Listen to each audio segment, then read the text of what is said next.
Tonight, Meghan Markle seen stepping out with Prince Harry, the new royal always in the British tabloid sights, but not always in a positive light. Tonight, the couple's A-lister friend and wedding guest, George Clooney, came to Meghan's defense.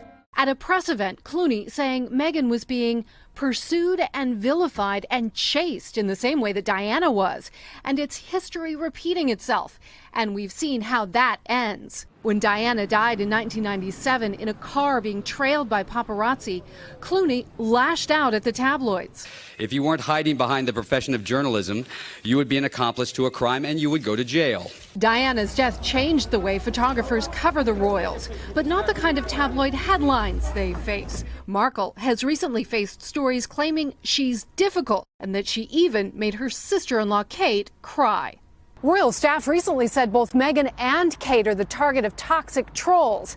But tonight, the palace isn't commenting. Hey, NBC News fans, thanks for checking out our YouTube channel. Subscribe by clicking on that button down here and click on any of the videos over here to watch the latest interviews, show highlights, and digital exclusives. Thanks for watching.